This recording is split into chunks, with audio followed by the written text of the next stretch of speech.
We're early today because it's Christmas break.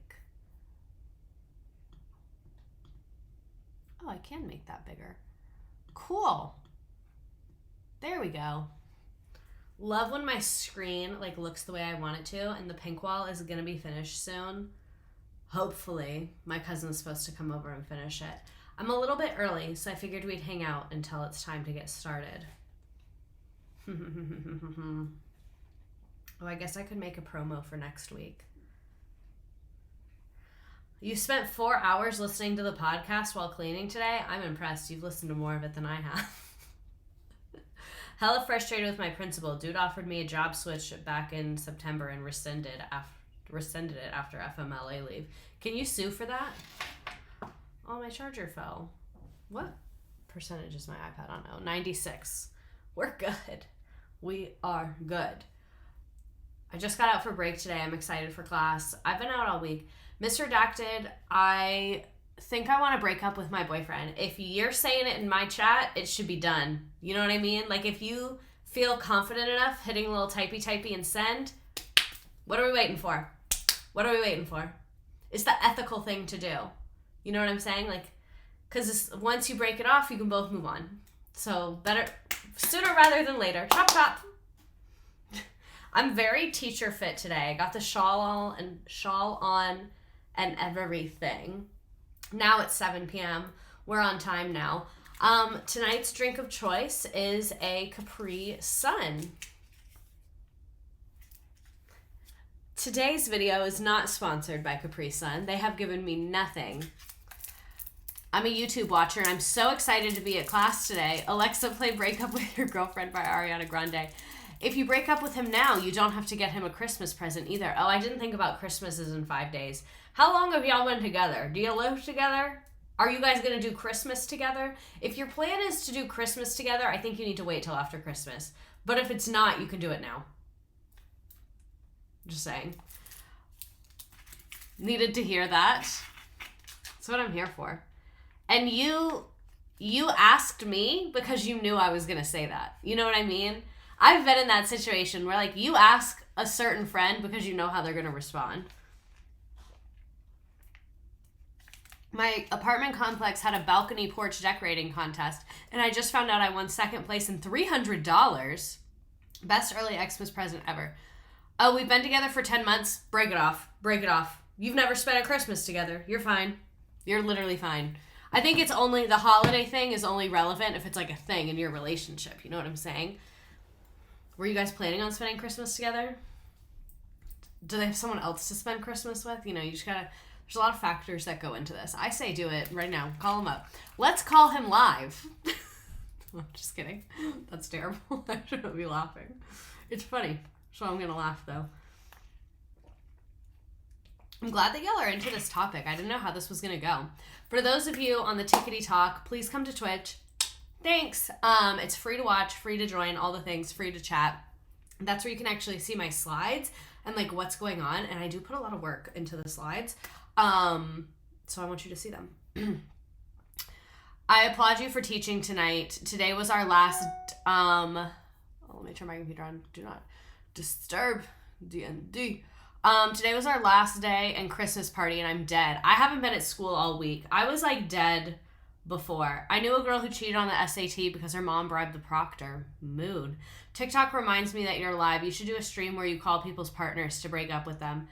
I think I should charge for that. Can I do that on Cameo? I'm down.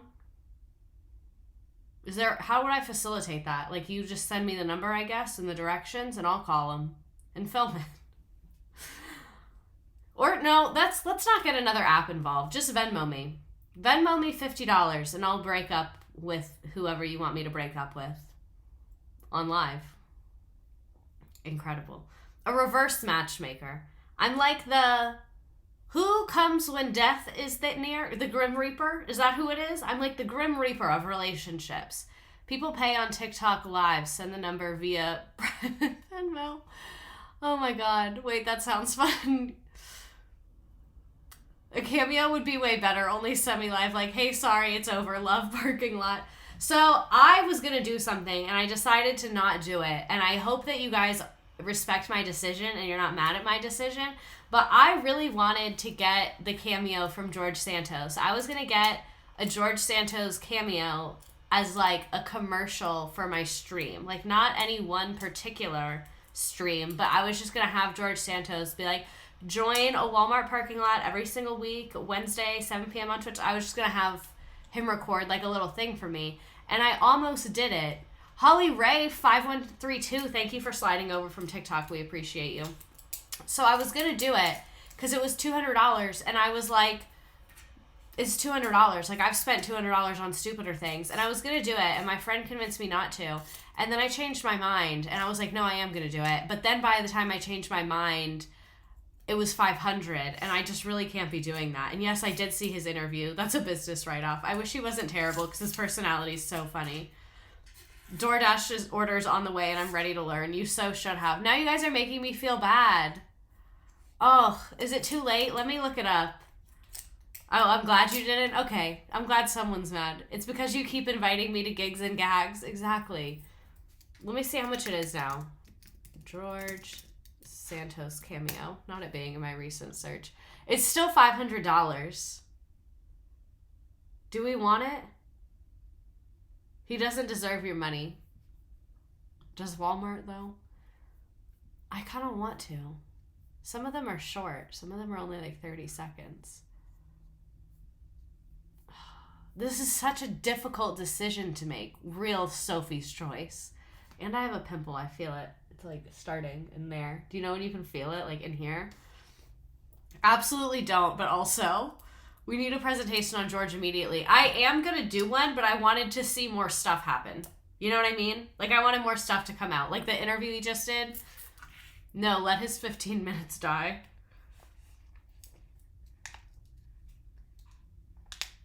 Everyone giving me such mixed reasoning on the George Santos cameo. Let's go ahead and talk about Varsity Blues, though. The life and crime so far of George Santos. So what happened? If you don't know what the Varsity Blues scandal is, that's the name of the investigation, Operation Varsity Blues. It is a 2019 scandal that arose over a criminal conspiracy to influence undergraduate admissions at several top American universities. The investigation into the conspiracy was codenamed Operation Varsity Blues. This was released on March 12, 2019 by United States federal prosecutors. At least 53 people have been charged in this conspiracy, a number of whom have pleaded guilty or agreed to plead guilty, and 33 parents of college applicants were accused of paying more than $25 million between 2011 and 2018 to William Rick Singer, who's the organizer of the scheme, who used the money to fraudulently inflate entrance exam scores and bribe college officials. So this is that story of how this went down. There is a Netflix documentary as well. I do recommend watching the Netflix documentary. It's like a docudrama because a lot of the like phone recordings are in the doc. So it's like word for word, a lot of it, but it's like with actors, if that makes any sense. Let me make this little object guy. Actually, let's put him up here. Boom. I want to rearrange my screen a little bit. Hold on.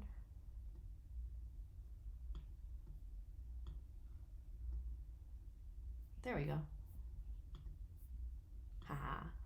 Okay, if someone wants to subscribe or follow me or do something, I moved the little alert box. So he's in a fun new place now. But anyway. Back to this scandal. So who is Rick Singer? The guy that allegedly, or not allegedly, he's guilty, organized this. Thank you, Evelyn Bat Rivka, for following me. We love. Thanks. See, now we have a little guy up here. Or do you want me to put him down here? I'll put him down here like a little sidekick. So anyway, I was a senior in 2019. I remember when this came out and being like, oh, this is why I know 5 people who are going to start in 3DL. What kind of circles were you running in? So anyway, William Rick Singer, his name's Rick, but his real name is William, was born in Santa Monica, California in 1960. He went by Ricky. An adult, he became Rick. His parents had a very short marriage. He's the eldest of 2 other siblings. His mother remarried when he was 8. His father moved away and adopted a new family, including a stepbrother who would end up playing a role in his business ventures, and his father died at age only 48. So that's like just super brief, his childhood, just so you know this man's vibe. He grew up in a suburb of Chicago that was in a population boom because 1960, right, that's like baby boomer generation, and right before that is when we had the National Defense Highway Act, and that's when our government like built a bunch of freeways, and that's like what helped create the suburbs. And then World War II vets and the GI Bill, and they like got the houses in the suburbs. So he's like very much of that era is when he was born. So this juice is so good. I wish these were like 5 times bigger. This is him right here. Rick Singer. His face is really punchable to me. My high school was ranked #1 in the country at the time, so we attracted a lot of rich people. That makes sense. I love that your username is Walmart Tire Center. Absolutely incredible. But that's our man's Rick Singer. He was known for being very competitive in Little League when he was a kid. He led the league in hit batsman. I don't know what the fuck that means, and I don't really care. He was a great teammate, a dependable friend, a guy you'd much rather have on your team than batting against. Big hair, big personality. This is just people talking about him. Sorry, my contacts are really fucked up. I need to like figure out a better contact situation. He lettered in football and baseball. This was also a tumultuous time, but keep in mind, it was the late 70s when he was in high school, and like the late 70s, there was like a lot going on politically. So, not that this is super political, it's just kind of evil. But at the end of his senior year in high school, there was a Holocaust remembrance group at the high school, and the state police and Illinois National Guard took over the school as a command post because there was a Nazi march planned in a predominantly Jewish neighborhood. That has literally no relevance to, I always want to say his name is Mark, but it's not, to Rick Singer. He was not involved with that, but I don't know, I just thought it was an interesting anecdote. That's like, when he was in high school, there's a lot going on. So, there's some lost years after high school, but at some point he moved to Dallas where his father lives, and he attended Brookhaven College, which is a public junior college in Dallas, and then he transferred to a 4-year college where he played basketball. It is a small school. It is not NCAA. I always accidentally say NAACP when I mean NCAA. It's happened so many times in the worst context you could possibly imagine. Like, it always happens when I'm talking to like a recruiter for my student. I'm like, sorry. His tenure there was unremarkable, but this is where he got a taste for coaching, and he allowing him to assist for the women's basketball and softball teams. I want to meet those women. He transferred again to Trinity University, a non-denominational private university. So my dude is bouncing around to colleges, sign of a scammer. I could have gone D1 if I hadn't hurt my knee in Little League. No, that's really the vibe that he gives me. So it was a time of transition, and from an NCAA Division I college to the smaller school Division III, from a country club college to a more academically rigorous, blah, blah, blah, blah, blah. He had more opportunities here. I don't know why I went so detailed about his like early career. I really don't care that much. I care more about the college thing.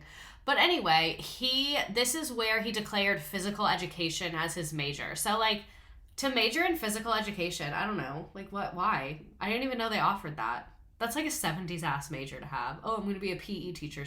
Like, what? That's a whole major? I don't know. I feel like you can take care of that in a year. I'm sorry to the PE teachers out there. Love and respect what you do, but a whole major seems like a lot. I felt a tremendous amount of coaching in my playing days. I've seen the good parts and the bad parts. I think I could do an incredible job with kids, is what he told the student newspaper. I like to communicate with people. I'm definitely a person who works hard on my own skills. I think that makes it easier for me to teach. If things come really easy for you, then it's hard for you to teach someone else who isn't as good. I do believe that. I've always said that's why I'm a good teacher, because I was really bad at a lot of subjects in school, so I know what it feels like to feel super stupid and just sitting there and like, because this is what I would always hate, when my teachers would be like, do you have a question? And like, I know so little, I can't even ask you a question. Because like, I don't know. Like, I have no idea what's going on. And I know that feeling, and it sucks so bad. So, I don't know. I think he did pop off with that one sentiment. He said, other guys may have a lot more talent, but I've got a lot of heart. I don't like to lose.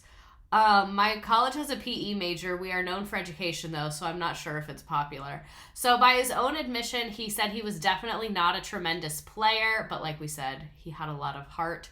Here is him on the far right playing flag football. Why don't men have shorts like this anymore? What happened to these shorts? Let's bring that back.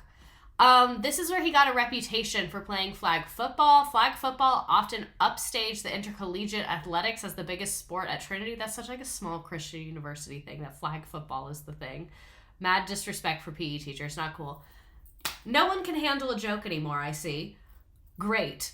This is why I don't look at the TikTok chat, because they just like cannot hang. No one can.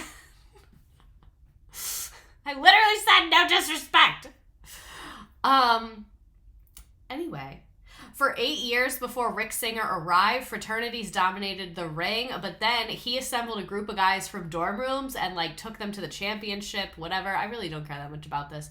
Let's skip through some of this. People liked him, some people didn't like him. Okay, this is what I wanted. So, by the time he arrived in California in 1985, he was a basketball coach, but his resume had some lies on it. He told a California sports columnist that he was a 4-sport standout at Texas A&M, which is literally just not true. Like, we looked, he was at multiple small schools. He was not a 4-sport standout at Texas A&M. And he said he had coached basketball at MacArthur High School for 2 years, but it was only 1. And he wasn't the head coach, he was an assistant. And he said he took this team to the state playoffs twice, and he didn't. And then Lee Stubbs, who ended up firing him later, he said, I'm going to be honest with you, I didn't like the guy. There was something about him. He was arrogant and opinionated. I'd heard he had a run-in with several of the players that I had been coaching. But Singer said, I felt like I couldn't do any more in San Antonio. I wanted to get to know the athletes on the West Coast. So there weren't many high school kids who were playing 4 sports by then, much less at a Division I college. That should have rung a bell. This was before Google. I'm not making any excuses, but I guess these people feel bad that they hired him on literal lies. So he became a coach at Sierra College. He was a new assistant, a real go-getter, yada, yada, yada. And apparently he started this service trying to get kids scholarships then. He was trying to sell the idea to the parents, I can get your kid's name out there and increase their chances of getting a D1 or a D2 scholarship. And he'd help put together profiles of student athletes and even take videos that he could send to college coaches and recruiters. No one was doing that back then, at least around here, and the parents were pretty excited about it. Ever the competitor, he sought out any technical advancement that could give his team an edge. He works to implement a sports vision program that used strobe lights and buzzers to train athletes for their reaction times, and he juggled his college duty with job as a head basketball coach at a high school an hour and a half away. In 1988, he said, it's hectic, but he loves it. And then 3 weeks later, the high school fired him from coaching. There has not been an official reason given, but some people say it's because he was vulgar and abusive, and he had feverish sideline antics and abusive manner towards officials. So like yelling at the referees at high school games, I guess.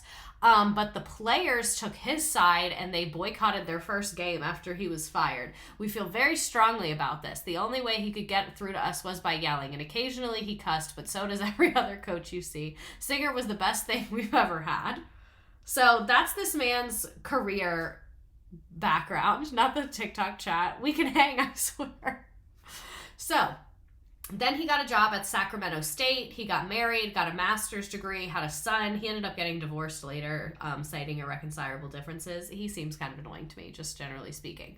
But this is when he established a company called Future Stars to do private college counseling for student athletes. He enjoyed working with kids, but told people that he didn't like running the business, so he sold it and then worked in call center management. So apparently he went back to the college counseling business and started a second company called College Source LLC in 2002. High school coaches either take their sports way too seriously or they do not care at all. I think that really does check out. Absolutely does check out. A large part of Singer's business was working with small private schools that didn't have their own in-house college counselors. One was the University of Miami Online High School, a joint venture with the Sagemont School, an online prep school in Weston, Florida. So he's working with these smaller smaller high schools as a college coach, which like basically that's like a guidance counselor, but they're not like a therapist counselor. Their job is just like help you navigate the college process. So if it's a small ass school, they can't afford a whole salary because that's not a full-time job. if you only have a class of like 30 seniors, I guess. So, yeah. Neither the university nor Sagemont would discuss his role, but Singer claimed to have an ownership interest in the school. Later, when one prospective business partner asked him how a college tutoring business was so lucrative, he said he had sold his interest in the school to Kaplan for $100 million in 2007. Now that I think about it, I wonder if any of that was true, said the California businessman, who did not want to be identified because he did not want to be publicly associated with Singer. Kaplan announced the acquisition at the time, but did not disclose the sale price. Singer also claimed to have invested in another online high school, the Laurel Springs School, and helped it grow exponentially from an enrollment and college acceptance perspective. He was never an owner of us at all. Never an owner of us at all. He was a vendor of ours 10 plus years ago. So it seems like there's a lot of discrepancies. Like, he's saying, I was an owner of this school, and the school is like, he was a part-time vendor of ours. Like, he will do something and then just, like, elaborates it and embellishes it a whole lot. The same year, he launched the Edge College and Career Network, and he called it The Key. This is in the game, the name of his company, The Key. Oh, no, my phone fell. Prosecutors call it a racketeering enterprise, which we will get more to later.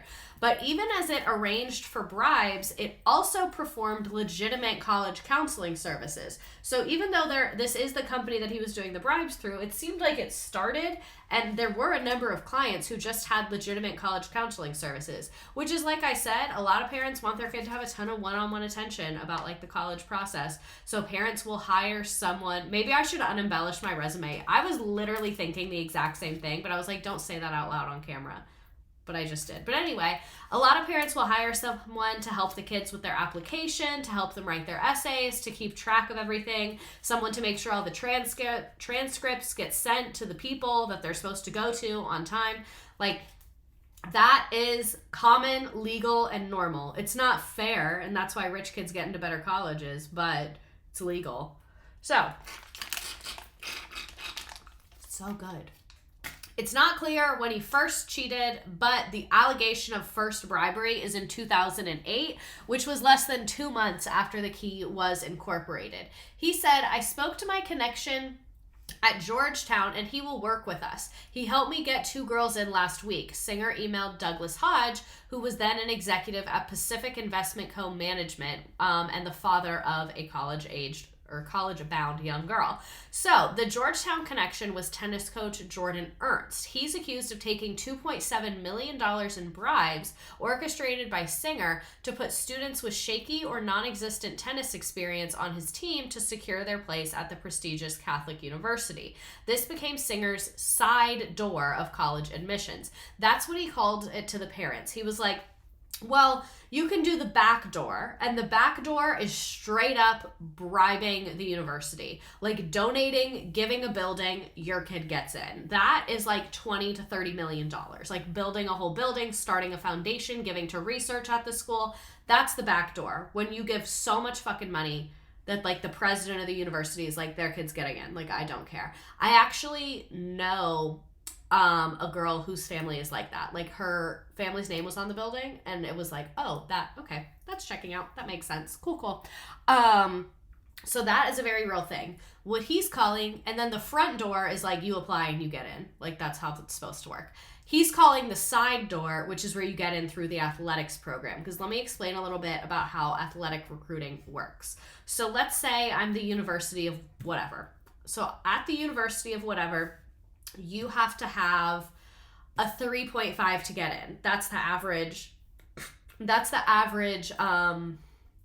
Me realizing it is regular practice for parents to be involved in the process. It is. Sorry if that was not your experience. Sorry you were on your own with that one. But anyway, I'm president of whatever university. It's the average freshman has a 3.5 GPA. Cool. Let's say you're amazing at track. You're a track star. You have a 2.7 GPA. But because you spent all your time running track, obviously you didn't have time to study and take AP classes because you were running track. So a lot of times the minimum GPA is different for someone that's being recruited through athletics because they are considered like the college admissions process looks at a lot of different factors. So like same thing, if you have a really high SAT score but your grades are a little bit lower, it kind of like balances out. Same thing, if you're a really amazing athlete but your grades are a little bit lower, they'll be willing to take you. Like I remember when I was in high school, a friend of mine was being recruited by a school and he really wanted to go, but the coach was like, you have to get your GPA over a 2.5. Like that's our cutoff. You have to have a 2.5 to be able to get in. Like that's the lowest amount we can do. A Michael's Parking Lot, thank you for subscribing for 7 months. We love. Oh, you're missing stream because you're getting a tattoo. I hope it's cool though. But anyway, that's why they went the college athletic route, because it's not a red flag for a kid to be recruited through the athletics and have a lower GPA. Very, very, very, very, very, very, very common. So that is what he's pitching to the parents, is the side door. So in 2012, he established the Key Worldwide Foundation, which is a charitable organization designed to help serve underserved youths. Federal authorities believe that this is actually a front to launder bribes. The nonprofit's tax-exempt status helps singers' clients list their donations as tax deductions. So not only are they bribing, he's also getting them to deduct it on their taxes. This guy knows how to make rich people happy. I'll give him that. He's great at making rich people happy. They love getting their children ahead in life and deducting things off their taxes. And he really just checked both boxes for them. I see why they're a big fan of him. Only one illegal thing at a time. That's really so true. One illegal thing at a time. I bet you're right. I hadn't thought about it from this perspective. What article are you reading, or did you write this? I put a bunch of articles together and copy and paste different parts together and make it like one story. And then at the end, I show you all the sources of them. So I don't remember which exactly this one is from. But anyway, so one crime at a time. One crime at a time. So he had 2 different fraudulent techniques for helping kids gain admissions to elite universities. One was cheating on college entrance exams, and the other one was fabrication of elite sports credentials. So we're going to kind of talk about both schemes, and then we're going to talk about like specific people that he quote unquote helped. So how do you cheat on a college entrance exam? Y'all have taken the SAT or the ACT probably. You go in there, it's in a room, you can't see it in advance. How the hell do you cheat on that? This is how he arranged for these children to cheat on the SAT or the ACT. What really gets me about this is a lot of times the kids didn't know. These kids are stupid. How did they not tell? So anyway, Singer worked with psychologists to complete detailed paperwork falsely certifying that the children had a learning disability, which gave them access to accommodations such as extra time. One very common accommodation, and I'm not against accommodations. I think people that need accommodations should get them. Do I think that there is a lot of fraud going on with accommodations? Yes. Point here.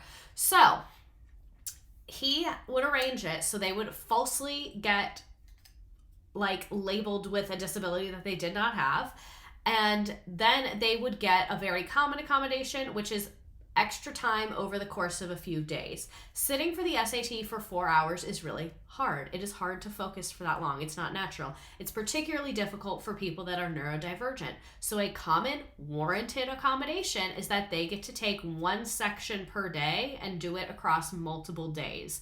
That is not crazy. I failed mine. I have a disability. Well, you can't fail the SAT or the ACT. It's just on a scale, but I know what you mean. I didn't do so hot on these either. But anyway, Singer said he could obtain the falsified disability report from a psychologist for $4,000 to $5,000, and that the report could be reused to fraudulently obtain similar benefits at the universities, which is very, very true. I used to think these kids knew what was going on and lied. Now I think some of them genuinely had very privileged lives and had not developed many critical thinking skills and just went with it. I absolutely think it's that. Their whole life, things have been easy for them, so when this was easy for them, it would not be a red flag at all.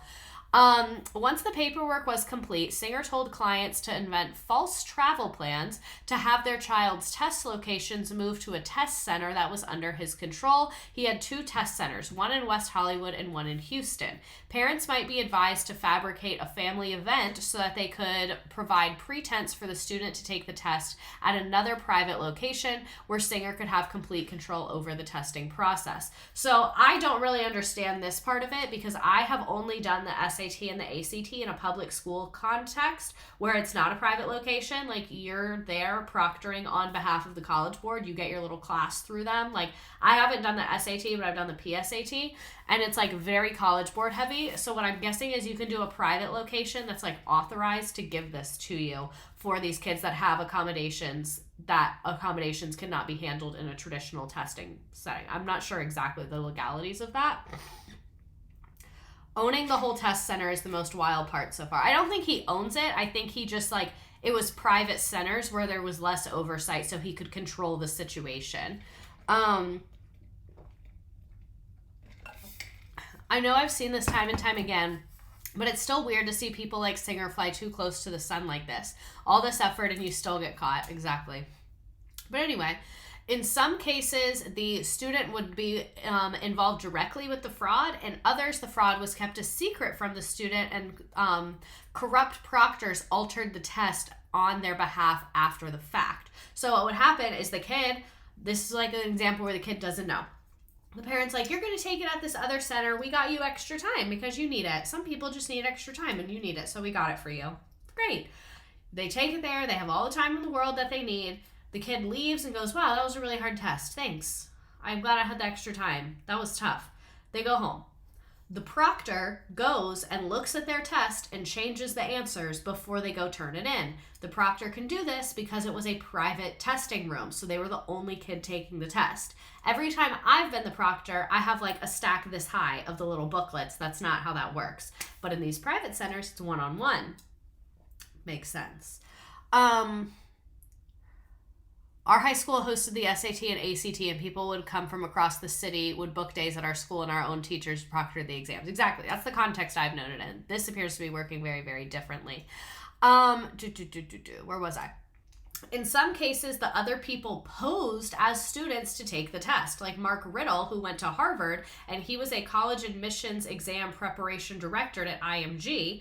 IMG Academy is outside of Tampa, Florida. That is where student athletes go. I have had many, many kids recruited from the public high schools I've taught at and gotten sent to IMG Academy. That is where they go. I do not think it's a bad place. I don't know a ton about them, but from what I've seen is they do academics with the kids. They get them ready for their test. They go buy the book.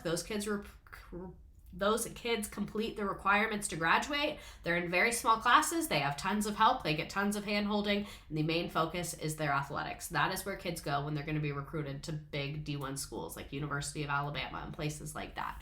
That is where they go. IMG Academy. So this guy was the college admissions exam preparation director at that school. So he knows the answers to the SAT. Not because he's getting a copy of the test in advance, but just because his job is to help kids get ready to take the SAT and the ACT. So he should be able to get a perfect score. It's a test designed for 11th graders. He's a Harvard grad. Because a lot of people were like, the College Board should have to answer for this. How did they know the answers?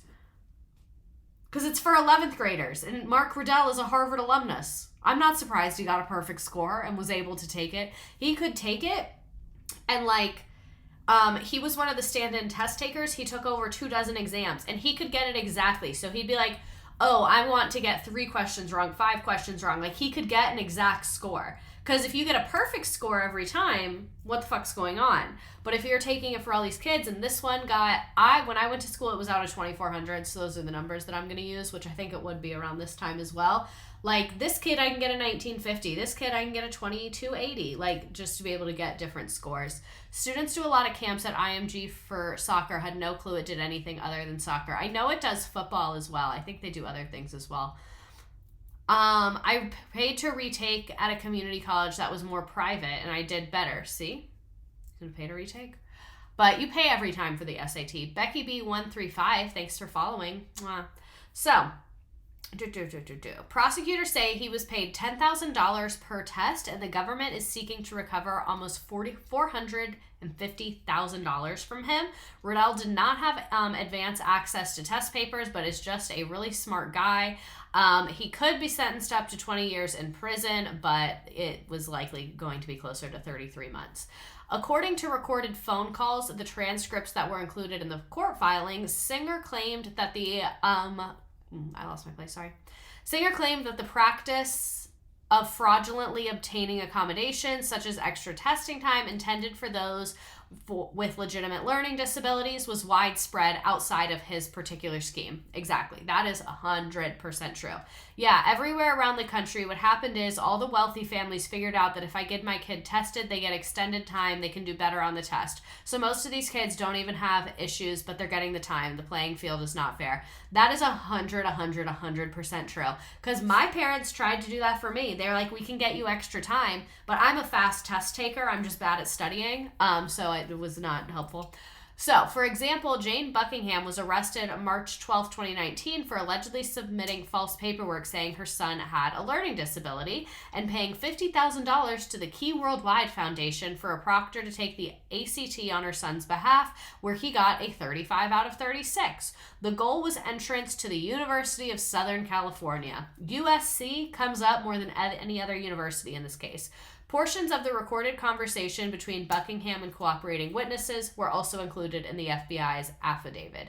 For real, more time is the dumbest accommodation for ADHD. Literally, I remember when the doctor legitimately suggested that. She was like, well, we can get her more time at school. And I was like, I literally finish every test first. And she was like, well, do you read over your answers? And I was like, didn't know it the first time, not going to know it the second time. No, my parents were doing anything. They wanted my grades up. So, T on the SAT, ACT cheating, a lot didn't know. So someone else would take the SAT or the ACT for the student. So sometimes that's how they didn't know. And then many of them were not aware that the proctor was going to go in and change their answers. More time does nothing. It's not the problem.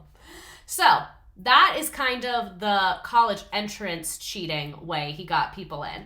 That one seems a little more cut and dry. The university's not involved. You're basically just cheating on a test to help you have a better application to the university. That's not really the side door. That's just cheating on a test. This is the side door, the fabrication of sports credentials. He bribed college athletic staff and coaches at a certain number of colleges. These personnel can submit a certain number of sports recruits' names to the admissions office, which views those applications more favorably. So this is how it works. Basically, each sport gets a certain number of slots. So they'll say to the football team, you can recruit 20 kids. 20 kids, give us the names, we give it to the admissions office. The admissions office knows they're being recruited and basically lets them in as long as nothing is like fucking insane and they actually graduated high school and that kind of stuff. That's what I was mentioning about how the GPA requirement is much lower. So big sports like football get lots of names. Smaller sports like women's softball, crew, sailing, they maybe get 2 or 3 names a year that they get to recruit for because it's just a smaller sport and it's money and that's how universities work. Oh yeah, everyone talking about the double time. I hate being a proctor for double time, exactly, because half the time the kid doesn't need it and you're just staring at each other. But anyway. So, Singer used his Key Worldwide Foundation as the money laundering operation to pay coaches a bribe for labeling applicants as athletic recruits. He also fabricated profiles highlighting each applicant's purported athletic prowess. In some cases, image editing with Photoshop was used to insert a photograph of a student's face onto a photograph of another person participating in the sport. So he literally would like Photoshop a kid's face onto a water polo player and be like, that's him. In one such incident, Michael Center, the men's tennis coach at the University of Texas, accepted about $100,000 to designate an applicant as the recruit for the Texas Longhorns tennis team. A similar fraud occurred at Yale, where head coach of the women's soccer team, Rudy Meredith, allegedly accepted $450,000 to falsely identify an applicant as a recruit. USC's senior athletic director Donna Heinel and water polo coach Jovan Vavic allegedly received $1.3 million and $250,000 for similar frauds. So the USC one is the most because they had it going on in multiple sports and the athletic director was in on it. In a lot of these, it was the coaches. And actually at Stanford, one of the coaches was in on it, but he didn't accept the money as a personal bribe. It went through the athletic director, like, as a donation to the program. So he didn't get in as much trouble because he never benefited from it. And the athletic director was like, good job fundraising. So he was like, okay.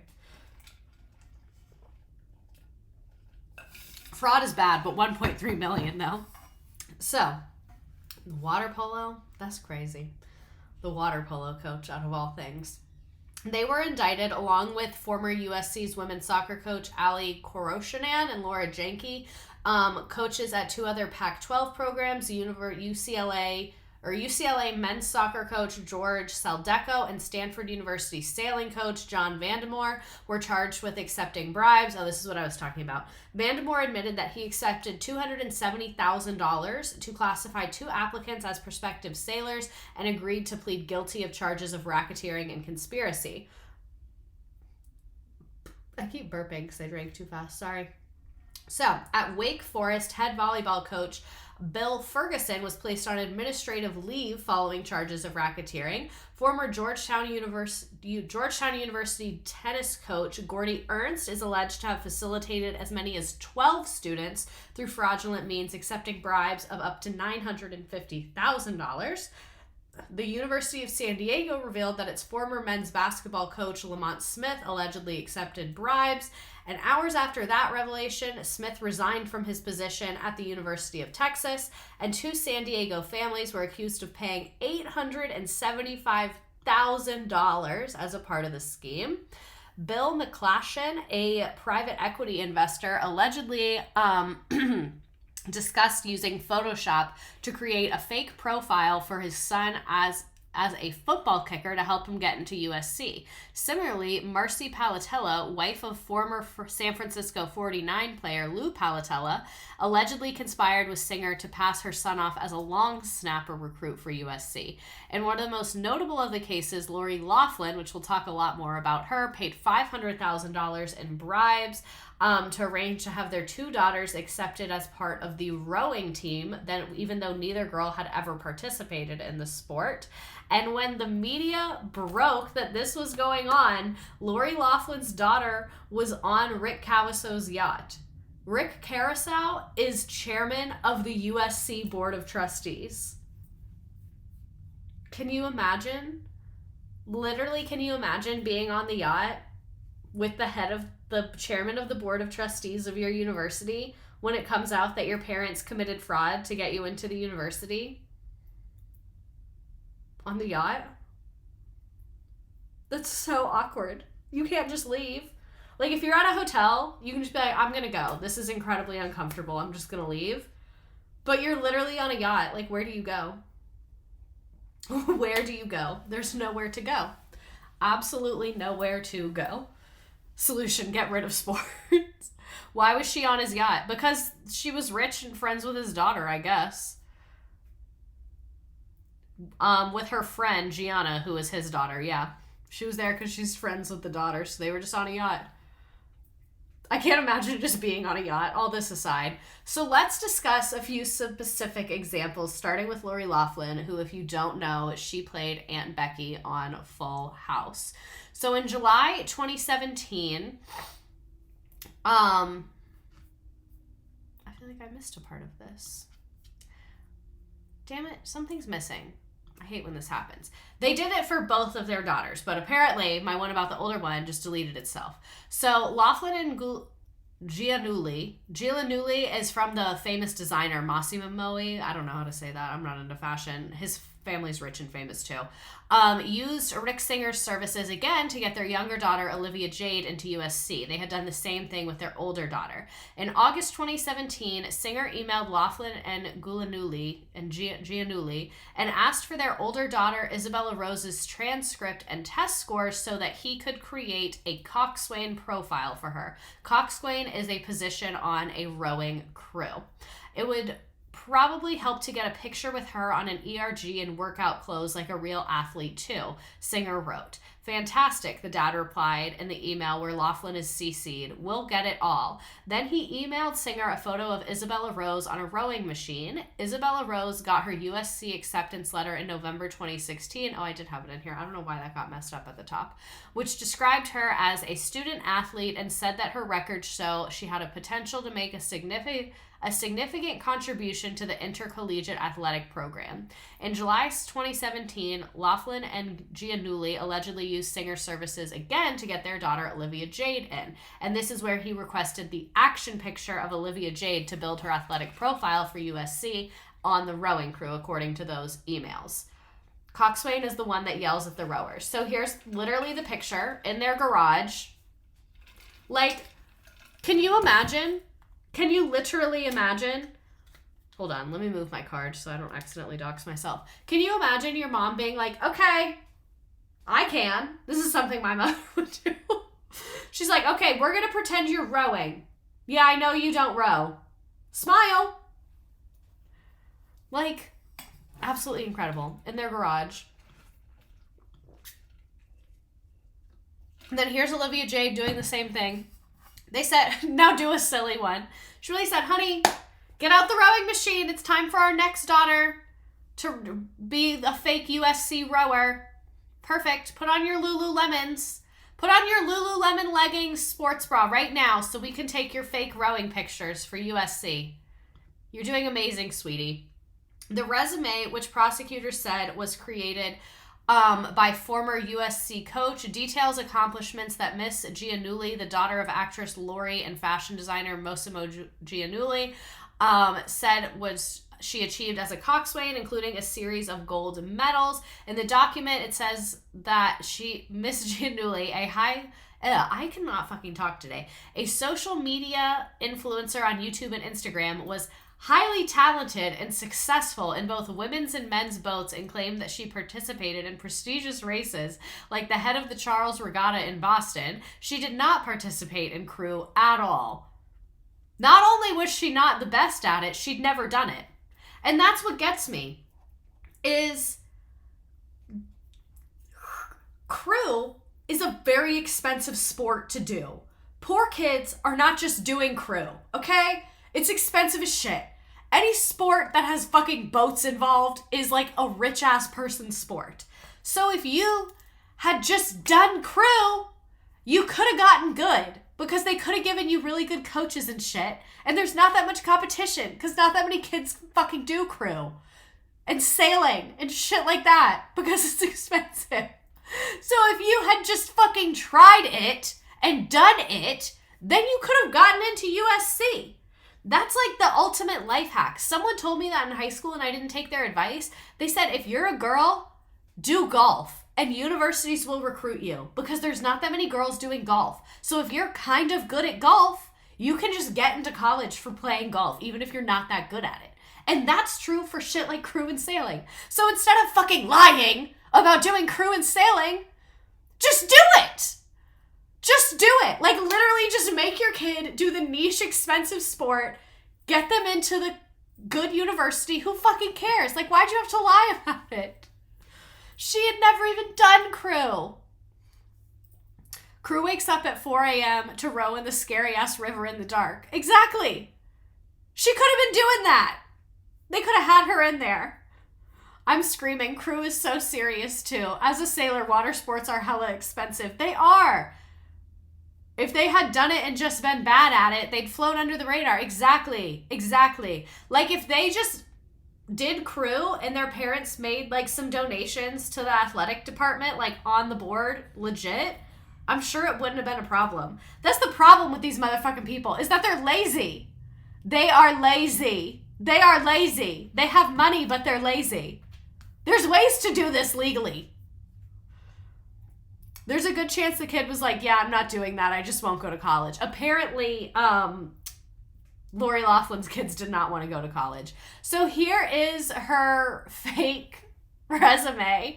Literally, coxswain, skill set, awareness, organization, direction, and steering. Head of the Charles Boston, and gave 11th place and 14th place, head of American Lake Natuma, head of the Lagoon in Foster City, the San Diego Crew Classic, Sparks rowing programs at University of Washington, Florida, and UCLA. This is insane. As Abby Lee Miller once said, her kids are lazy slugs. She was busy making her little silly videos. The girl didn't want to go to college. No, literally. Literally. And apparently they instructed their younger daughter, Olivia Jade, to play coy with nosy bastard guidance counselor. So January 2018, prosecutors claimed that the couple and Olivia Jade were discussing the risk of the counselor disrupting their scheme. When their daughter asked whether she should list USC as her top choice school, Laughlin replied, yes, but it might be a flag for the weasel to meddle. And the dad said, fuck him, nosy bastard. And then Laughlin said, don't say too much of that man. Or don't say too much to that man, is what Lori Laughlin said to her daughter. Because at these like high schools, the college counselors will talk to the kid and be like, what's your number one choice school? What's your number two choice school? So I guess Olivia's like asking them, should I tell them the truth? And her parents are like, yeah, but don't say too much, you know? So 3 months later, after she had been flagged as a recruit for the school's crew team, the counselor intervened, telling USC officials he had no knowledge of her ever being involved in the sport. Based on what I knew of her video blogging schedule, highly doubted she was involved with crew, he said in reference to her lucrative YouTube tutorial, or her YouTube account where she made money through makeup tutorials. Rich people assuming there isn't a single person who gives a fuck about crew. Like, yeah, just make some stats up. No one knows what this sport is. He was just trying to do his job. No, literally. News of what the counselor said was at a routine meeting because apparently the counselor called USC to ask about all the kids. That is normal. At very expensive private schools, the college counselor calls the university and says, you got everybody's transcripts, you got everybody's letters, you need anything else? That's their job. That's really normal. And apparently the admissions office was like, yeah, we got Billy's SAT scores, we got Johnny's resume, we got all the kids' bullshit. We got Olivia Jade's crew letter. And the counselor was like, what do you mean Olivia Jade's crew letter? And they were like, you know, Olivia Jade, the crew rock star that we're recruiting. And he was like, I actually don't know what you're talking about. And that is apparently him like ratting on them, wasn't this normal ass conversation. Her YouTube channel is actually really good. Stop. News of what the counselor said made it back to the dad, and he went to the high school and aggressively asked why the counselor was meddling in Olivia Jade's future. So that's apparently how the Laughlin situation, they got her into that school. Let's look at a couple of more examples, but we will talk more about them later. Don't worry. We will be talking about their reaction and everything. So Gamal Abdelaz, not really sure if I'm saying that correctly, a resident of Las Vegas and former casino executive, stands accused of bribing Donna Heinel, the USC Associate Athletic Director, to designate his daughter as a recruit for the basketball team.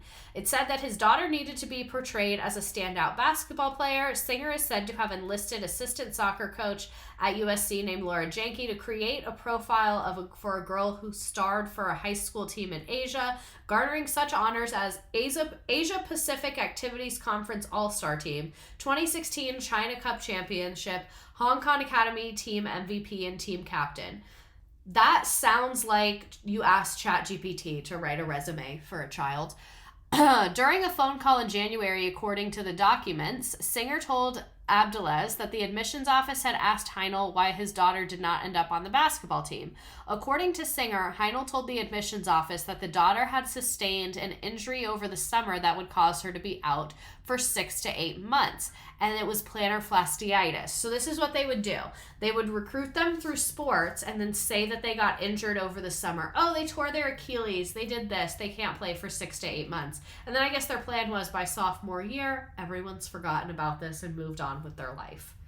Not the worst plan. I think if they hadn't been doing multiple types of fraud, they might have not gotten caught. So that's a basketball example. Here's a pole vaulter example. So, Heinel, in 2017, Heinel presented the son of a media executive named Elizabeth Kimmel to USC's Subcommittee for Athletic Admissions. Again, Heinel is the athletic director at USC. USC seemed to have been mad involved in this. The son was supposedly a 3-year varsity letter winner in track and field and one of the top pole vaulters in California.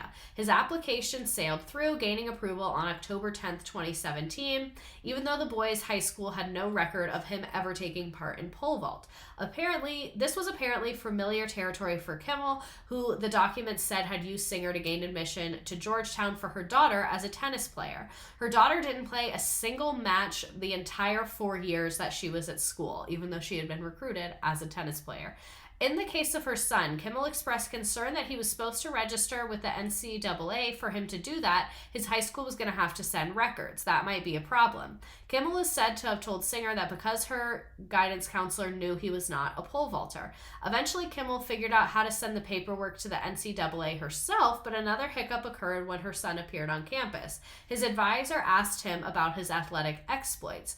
The boy was not involved in the scheme and told the advisor that he had no idea what she was talking about and there must have been some mistake. These kids had no clue. These kids had no idea. A lot of them had no clue. Imagine your advisor being like, oh yeah, you're a pole vaulter. And you're like, what are you talking about? Literally, what are you talking about? According to Kimmel, the advisor said she was going to check into it, and according to court filings, the son was still in the dark about the way he gained admission. That is insane. Literally, that is so fucking crazy. That the son didn't know that he was allegedly a pole vaulter. So let's talk about Felicity Huffman. Felicity Huffman is also a major name that was involved in this scandal. I love the idea that the parents thought they'd fuck it up by being honest. If you watch the Netflix doc, in some of the recorded phone calls, the parents are literally like, well, she's kind of stupid, so she won't know. Like, the way they talk about their own children. Rich people can be really mean to their kids. Like, rich people want their kids to do well, and they give them everything, but it's, like, very ego-driven that they do that. Is that Frank Gallagher? Yeah, I think that's her husband. Prosecutors said Huffman, who was married to actor William Macy, agreed to pay $15,000, which was disguised as the charitable contribution, for some scores to make sure her daughter scored well. Was it the SAT? Yeah, it was the SAT. So Macy is not named in the indictment, but he is repeatedly referred to as Huffman's spouse. So a lot of people, I saw a lot of interesting discourse about this, where people are like, how come we're only blaming the moms and no one's blaming the dads? Because like Lori Loughlin and Felicity Huffman got all this flack, but a lot of the dads did not get as much flack. That there is an element of sexism to this, but I'm going to tell you it's not what you think it is. A lot of people are like, oh, we're blaming the moms because we blame women for everything. No, the moms are getting blamed because they're legally liable because it falls on moms to help with shit like this. Dads are usually not involved in the boring parts of college admission. That's like a mom thing to do to help the kid with the school stuff. So that's why the moms are getting more in trouble, because they're the ones that are involved and they're the ones that are like doing it. You know? I'm not saying that's true for everyone. I just mean generally speaking. This water is so good. Sometimes I make a water and it just really hits, like perfect amount of lemon juice, you know? So, prosecutors said that in December 2017, a confidential witness told investigators that he met with Huffman and her spouse in their LA home to explain how the college entrance scheme worked. It's like getting a gift from mom and dad, and you know dad has no clue. Exactly. He said he controlled the SAT testing site and could have a proctor secretly correct her answers after she took the test, and the parents agreed to the plan. He also explained how their daughter could receive extra time for the test. Prosecutors said at a press conference Tuesday this was typically achieved by claiming a learning disability. At one point, prosecutors said Huffman emailed the confidential witness to say a school official expected to administer her daughter's extended test. Huffman allegedly wrote, "Rutrow looks like daughter's school wants to provide their own proctor." In subsequent emails, they agreed to tell the high school counselor that Huffman's daughter would take the SAT at a different location during a weekend so she would not miss any school. Ultimately, Huffman's daughter received a score of 1420, which was 400 points higher than her PSAT. In a subsequent conversation, that's not that good of a score. Was this after they changed it? Maybe this was after they changed it. In subsequent conversation, Huffman and her spouse were allegedly recorded being offered a similar arrangement for their younger daughter, but this time they declined. All the old guys love the rut-row. Rut-row. Rut-row. But I think it's funny. No, I think this is out of 2,400 because this went on when I was applying to colleges, and that's what it was when I was applying to colleges, but I don't know. But that's what I mean, like, to cheat, 1420 is not that good if it's out of 2,400. But anyway, I find it funny that they didn't do it for the younger daughter. Like, if I was the younger daughter, I wouldn't know if I was, like, offended that my parents wouldn't commit fraud for me, or if I would be, like, flattered that they felt like they didn't need to commit fraud for me. It's like, well, she's so fucking stupid. We had to commit fraud for someone to get her some goddamn decent scores. You're pretty smart, so you could just do it yourself. Like, I don't know how I would feel. Lots of feelings. So, they couldn't give her a high score that would have waved red flags. But a lot of the other kids, they did. Like, that other kid got a 35 out of 36 on the ACT. So, how did they get charged? How did all of that go down? The FBI alleged that beginning in 2011, this is when this started. So the first reporter was Julie Taylor Vaz, a guidance counselor at Buckley School, which is a private high school in Los Angeles, who in 2017 learned that a Buckley student identified as Eliza Bass, which is a pseudonym that was given by Vanity Fair, had been accepted to Tulane, Georgetown, and Loyola Marymount University as an African-American tennis whiz ranked in the top 10 in California. However, Eliza was white and did not play tennis. Eliza's father, Adam Bass, a member of the Buckley School Board, initially denied that he had used an outside admissions consultant before finally admitting to Buckley that his family had hired Rick Singer, a Newport Beach, California man who had become infamous in March for being a part of the Heart of the Admissions scandal. So this is like how the FBI started it, is this story. Bass was a business partner of Singer's and therefore did not have to pay Singer any money. Authorities became aware of the scheme around April 2018 when a Los Angeles businesswoman, Marie Tobin, who was under investigation in an unrelated alleged case of pump and dump conspiracies and security fraud, offered information in exchange for leniency on the unrelated case. So, the first person to report this is this lady from this school, Buckley, whatever, where this girl pretended to be black and good at tennis, which we can get more into that later. Then this other lady also gave information because she was in trouble for a completely different thing. So, Tobin, who attended but did not graduate from Yale, told authorities that the Yale women's soccer coach, Rudy Meredith, had asked him for $450,000 in exchange for helping his youngest daughter gain admission to the school. As part of his cooperation with the FBI, Tobin wore a recording device to talk to Meredith in a Boston hotel on April 12, 2018. Meredith subsequently agreed to cooperate with authorities and led them to Singer. So that's kind of like the pacing of this falling down and leading them to Singer. So, Meredith pleaded guilty as a part of his cooperation with the prosecution. Tobin was not charged in this case, but he did plead guilty in the unrelated case.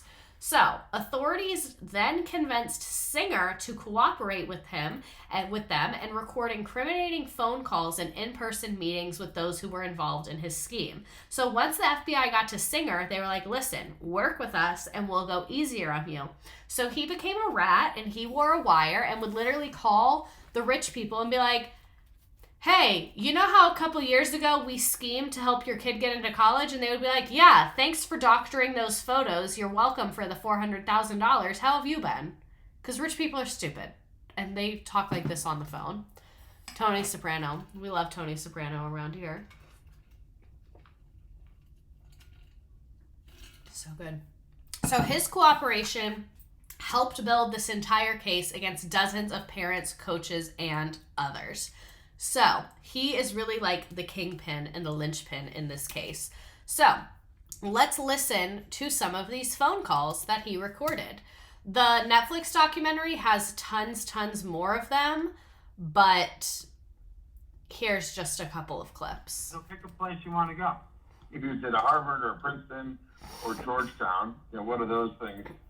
Harvard is, it's usually about 1.2. Stanford is 1.2. But, the back door is Harvard's asking for $45 million. Stanford's asking for $50 million. Wow. He's referring to where you just like buy a building and then they let your kid in. And they're getting it. That's the crazy thing. They're getting it from the Bay Area and from New York. Here's another one.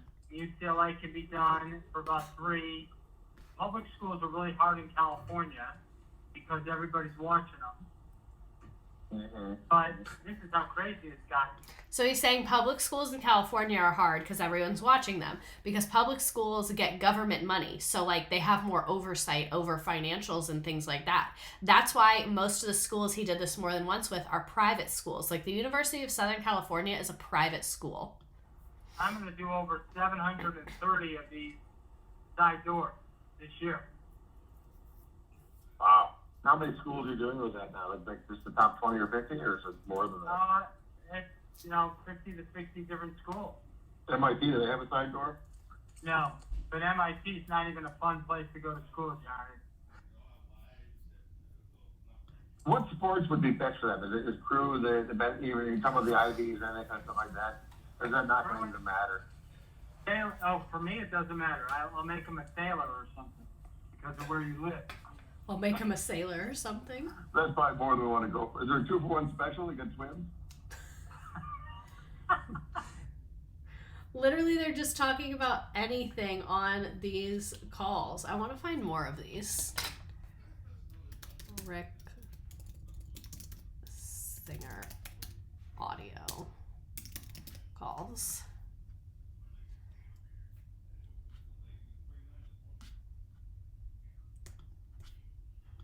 I bet this is going to be like paywalled. Yep. Yep. So annoying. No wonder I didn't include more of them.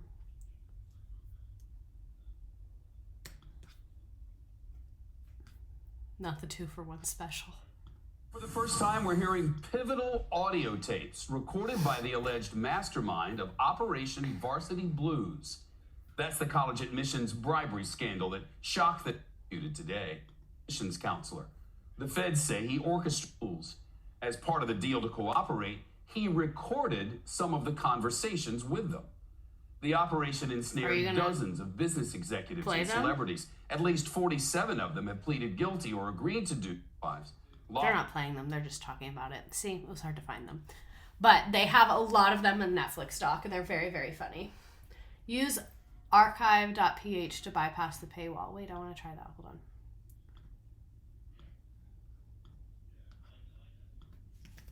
Archive.ph.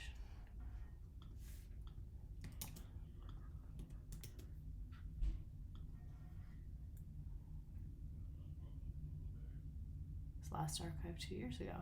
Cool.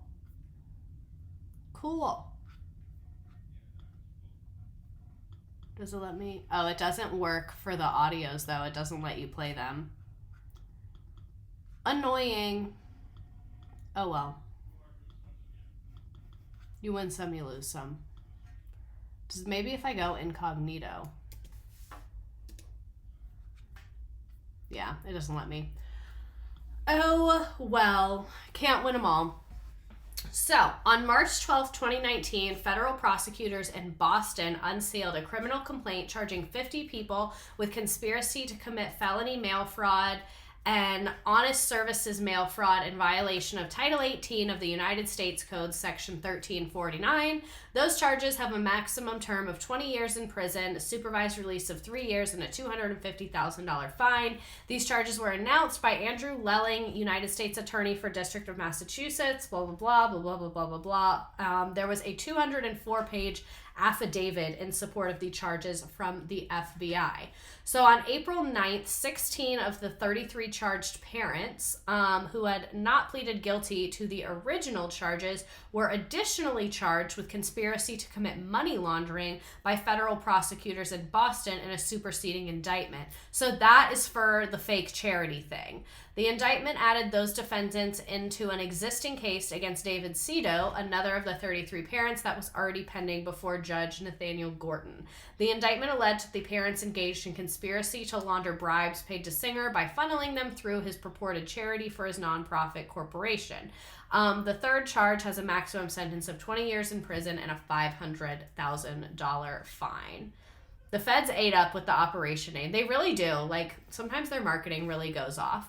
So here is some of the news coverage. Good evening, I'm Jeff Glor, and we're going to begin tonight with Operation Varsity Blues, an investigation into the biggest college cheating scam ever prosecuted. Actresses Lori Loughlin and Felicity Huffman are among the 50 people now charged in this scandal. Investigators say that wealthy parents paid the accused ringleader $25 million to get their children into top colleges. The alleged scheme involved bribes, cheating on entrance exams, and bogus athletic profiles. Authorities say the colleges and most of the students who benefited were not involved, but plenty of others were. For those of you on TikTok, if you want to see the videos, you have to come to Twitch. So sorry about that. Here's Chip Reed. This is a case where they flaunted their wealth, sparing no expense, My head hurts. to cheat the system so Federal authorities were blunt as they announced the Justice Department's I largest think college most of the kids admission had good prosecution GPAs because they ever. went to private parents schools are and had catalogs tutors to of do their wealth homework and privilege. shit. Court documents say the scheme was in operation for nearly a decade and involved at least 33 wealthy parents paying a total of $25 million to get their kids into some of the country's most elite schools, including Georgetown, Stanford, and Yale, through falsified test scores or pretending to be student-athlete recruits. The mastermind is William Singer of Newport Beach, my back just California, cracked. who That pled felt good. guilty today to crimes including conspiracy and racketeering and became a cooperating witness, turning in clients including actress Felicity Huffman of Desperate Housewives Love Desperate and Lori Housewives. Loughlin of the Netflix show Fuller House. Huffman allegedly paid $15,000 to Singer to boost her daughter's SAT score. Numerous parents paid Singer between $15,000 and $75,000 to have someone either take the exam for their child, They wanted or to prestige, correct their not an child's education. answers Exactly. afterward, all to achieve a sufficiently high, pre-agreed score on those tests.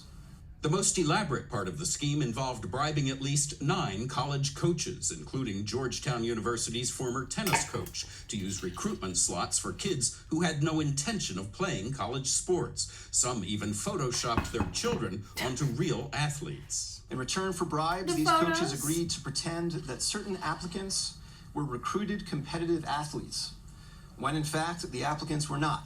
As the coaches knew, the students' athletic credentials had been fabricated. That's the fraud prosecutors say Loughlin participated in. The actress allegedly paid $500,000 in bribes to get her daughters into USC as members of the crew team, even though they didn't row. When Singer emailed Loughlin that her daughter got in, she responded, "This is wonderful news." Singer replied, "Please continue to keep this hush-hush until March." Loughlin says, "Yes, of course." Loughlin's daughter, Olivia Jade, had to apologize after she said this about college on one of her social media feeds. But I do want the experience of like game days, partying. I don't really care about school. Do you think some of these parents could actually end up behind bars? Yes, USC is a I do big think party it is school. possible for CBS News legal analyst Ricky Kleeman. it is one thing to use your money to try to get your child into a better college, which is a crime, but it's quite another thing to be able to buy your way out of jail with the same money. That's not going to happen here. Kind of did, though. The former tennis coach here at Georgetown University allegedly received Who's that? $2.7 million for slots for 12 students. Now, neither the schools nor the students have been charged in this case, but one big question now is whether those students will be allowed to remain in their schools. Jeff? An amazing and I should probably be offended by that Olivia clip, but it's just too funny. So, Couple days after the news broke, Olivia Jade drops out of college. More trouble for actress Lori Loughlin. Yesterday, we told you how the Hallmark Channel had cut ties with her after she was charged in connection with the worst college admissions. I don't think they can rescind the degrees, because rescinding the degrees would be if they cheated in college. Because they got credit for the classes. It's a tricky situation. Scam in U.S. history. But will the actress also be dropped from Fuller House? A source close to the production has been quoted as saying she's about to be fired from the show. Has Lori Loughlin been evicted from Fuller House? Sources close to the production are quoted today as saying she's toast. It's over.